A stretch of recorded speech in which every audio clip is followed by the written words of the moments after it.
Assalamualaikum warahmatullahi wabarakatuh. Perkenalkan, kami dari kelompok 5 akan mempresentasikan hasil dari pekerjaan kami dalam rangka penyelesaian tugas 1 mata kuliah FI 3123 pengenalan industri material maju mengenai eksplorasi material maju. Pada kali ini kami akan membawakan topik yaitu material nanokatalis zeolit.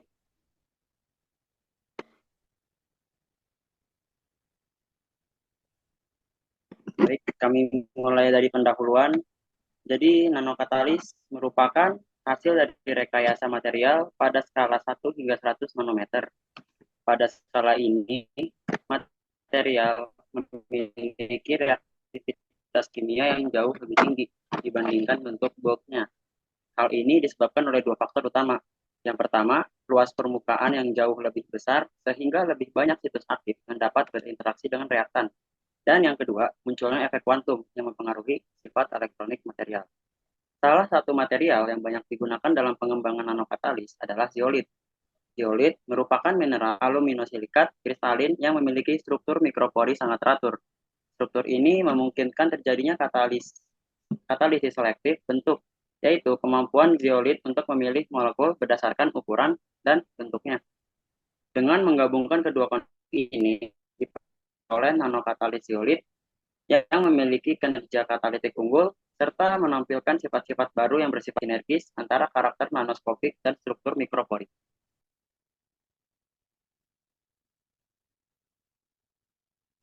Baik, selanjutnya ada bagian struktur dan sifat. Sebelumnya saya izin untuk off-cam karena jaringan sedang tidak stabil. Nah, kembali ke Salindia. Di sini, zeolit itu memiliki struktur tetrahedral, seperti gambar yang tertera pada Salindia. Nah, struktur ini memiliki kerangka yang lebih kokoh karena karena eh, saling terhubung melalui atom oksigen, sehingga membentuk kerangka yang kuat dan berpori. Nah, kemudian fitur dari struktur ini yaitu silikon dalam kisi kristal itu digantikan oleh atom aluminium. Nah, karena adanya perbedaan valensi itu, maka terciptalah muatan negatif pada kerangka zeolit. Kemudian, muatan negatif ini akan diseimbangkan oleh kation yang kemudian dapat bergerak bebas dan menjadi dasar kemampuan tukar ion. Nah, kemudian eh, zeolit itu dapat diklasifikasikan berdasarkan rasio silikon to aluminium dalam kerangka zeolit. Nah, zeolit dengan rasio silikon to aluminium yang rendah atau kurang dari 5 itu berarti mengandung aluminium dalam jumlah yang tinggi sehingga eh, kepadatan situs asam itu menjadi tinggi dan juga zeolit bersifat hidrofilik sehingga zeolit dengan rasio ini cocok untuk pelunakan air dan juga penghilangan amonium. Nah, kemudian ada rasio silikon to aluminium yang tinggi atau lebih dari 10. Ini tuh bersifat hidrofobik dan juga memiliki stabilitas termal yang sangat tinggi, bahkan hingga 1300 derajat Celcius. Nah, untuk zeolit dengan rasio silikon aluminium tinggi ini cocok diaplikasikan sebagai katalis untuk industri petrokimia suhu tinggi. Cukup.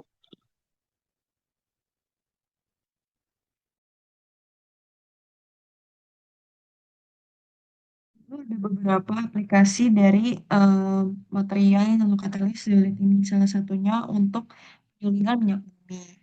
Eh, Dalam sektor perminyakan, proses fluid catalytic cracking atau FCC ini menjadi proses utama yang tujuannya untuk memecah molekul hidrokarbon yang fraksi berat menjadi minyak-minyak mentah dengan fraksi yang lebih ringan dan juga bernilai lebih tinggi, seperti misalnya bensin.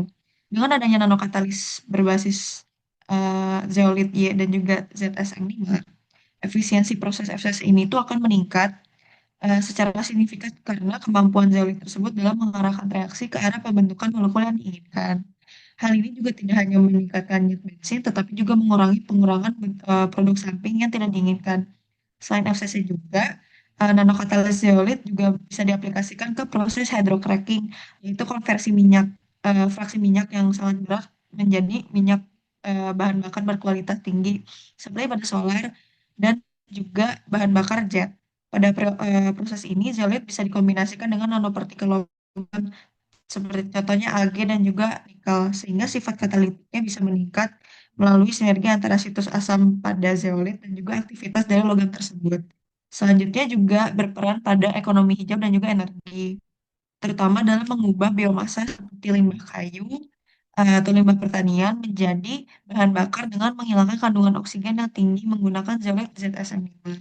Lalu juga dalam zeolit hierarkis ini tuh memiliki pori-pori yang ukuran lebih besar dibandingkan zeolit pada umumnya, itu dapat efektif dalam eh, menghasilkan biooil untuk menghasilkan hidrokarbon yang lebih stabil juga bernilai lebih tinggi. Karena strukturnya cukup ideal untuk mengubah molekul biomasa yang besar tanpa terjadinya penyumbatan. Boleh dilanjut.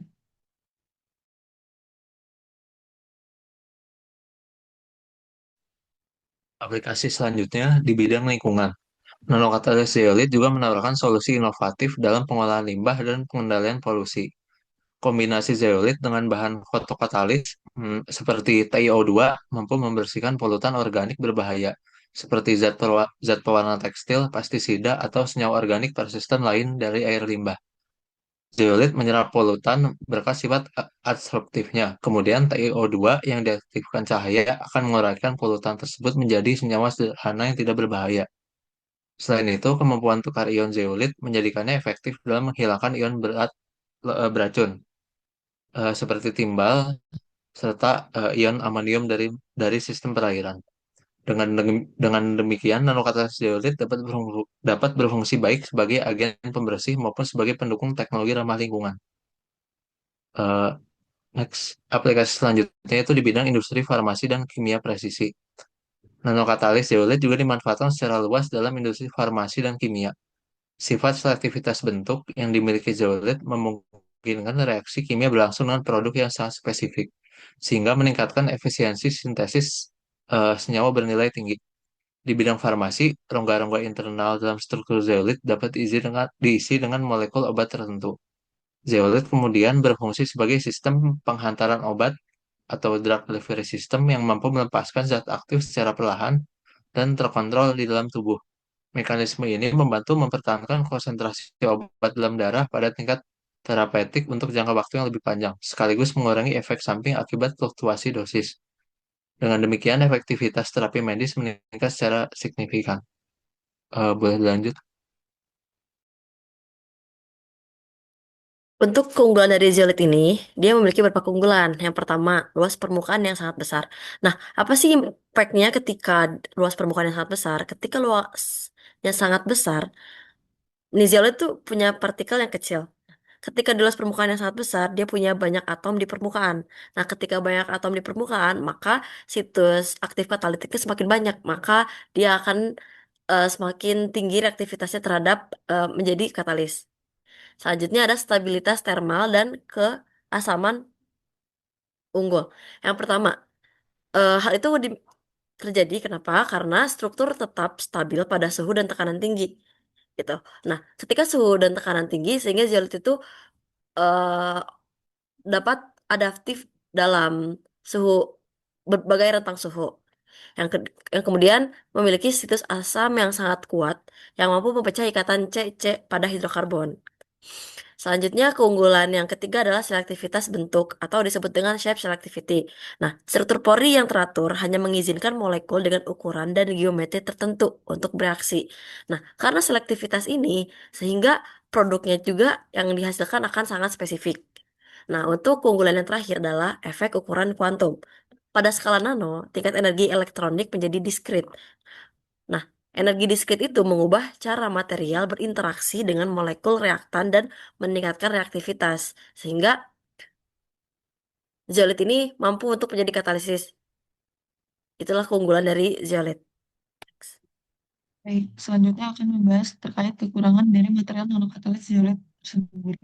Terdapat dua macam kekurangan utama, yaitu pertama deaktivasi katalis dan juga limitasi dari struktur pori tersebut yang dimiliki oleh material untuk katalis zeolit. Untuk deaktivasi katalis sendiri, untuk yang coking atau kokas, itu spesies hidrokarbon yang pada umumnya lebih besar, itu yang umum ada di dalam reaksi seperti metanol menjadi olefin ataupun MTO, itu dapat menyumbat pori-pori dari zeolit yang menyebabkan deaktivasi dan juga diperlukan regenerasi yang lebih sering. Lalu yang kedua juga adalah poisoning, yaitu pengotor seperti sulfur dan juga air itu dapat meracuni situs aktif atau dapat menyebabkan nanopartikel pada logam yang ditopang di dalam zeolit itu mengalami sintering dan juga terjadi deaktivasi. Dan yang ketiga yaitu ketidakstabilan struktural. Suhu yang tinggi, terutama pada saat kondisi hidrotermal, itu dapat menyebabkan degradasi dari struktur zeolit itu sendiri. Lalu untuk limitasi dari struktur pori itu sendiri, yang pertama ada hambatan sterik. Hambatan sterik ini tuh karena struktur zeolit yang cukup padat dan juga mikroporinya itu membatasi proses difusi molekul yang besar ke dalam situs aktif dari zeolit. Sehingga zeolit ini tuh kurang cocok untuk mensintesis suatu produk yang ukurannya besar. Lalu juga aksesibilitas dari porinya ini tuh cukup terbatas karena ukuran pori yang kecil itu dapat mencegah reaktan yang ukurannya besar untuk bisa masuk ke situs katalitik, walaupun ukurannya cukup kecil untuk memasuki pori-pori. Sehingga untuk beberapa material ataupun reaktan yang besar itu direkomendasikan menggunakan zeolit yang ukurannya mikro saja, tidak sampai ke nanokatalis. Boleh dilanjut?